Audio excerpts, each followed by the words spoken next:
বলিউডের বহু প্রতীক্ষিত সিনেমা রামায়ণ ঘিরে যে উন্মাদনা তৈরি হয়েছিল তা যেন ছুঁয়েছিল আকাশের সীমানা। বিশেষ করে রণবীর কাপুরের নাম জড়াতেই ভক্তদের উত্তেজনা হয়ে উঠেছিল চোখে পড়ার মতো প্রবল। কিন্তু সেই প্রত্যাশার মাঝেই নতুন করে বিতর্কের ঝড় উঠেছে। অভিযোগ উঠেছে নিজ দেশের আগে যুক্তরাষ্ট্রের মাটিতে টিজার প্রকাশ করে সমালোচনার মুখে পড়েছেন এই জনপ্রিয় তারকা।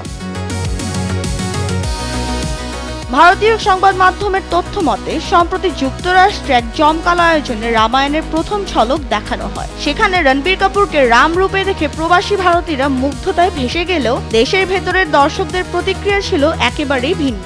অনেকেই ক্ষোভ উগরে দিয়ে বলছেন নিজের দেশের দর্শকদের উপেক্ষা করে কেন বিদেশে প্রথম প্রদর্শনী। এই প্রশ্নে সরগরম হয়ে উঠেছে সামাজিক যোগাযোগ মাধ্যম।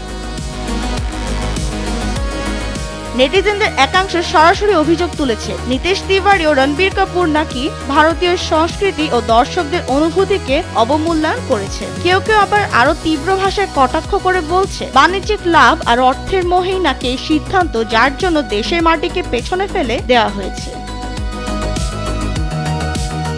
এই পরিস্থিতি স্বাভাবিকভাবে অস্বস্তিতে ফেলেছে রণবীর কাপুরকে, কারণ রামচরিত্রে নিজেকে গড়ে তুলতে তিনি টানা ৩ বছর কঠোর সাধনা করেছেন। উল্লেখ্য, নিতেশ তিওয়ারি পরিচালনায় নির্মিত এই মহাকাব্যিক ছবিতে যশ, সাই পল্লবী এবং সানি দেওল সহ আরো অনেক তারকা অভিনয় করেছেন। সব পরিকল্পনা ঠিক থাকলে চলতি বছরের নভেম্বরে ছবিটি প্রেক্ষাগৃহে মুক্তি পাওয়ার কথা।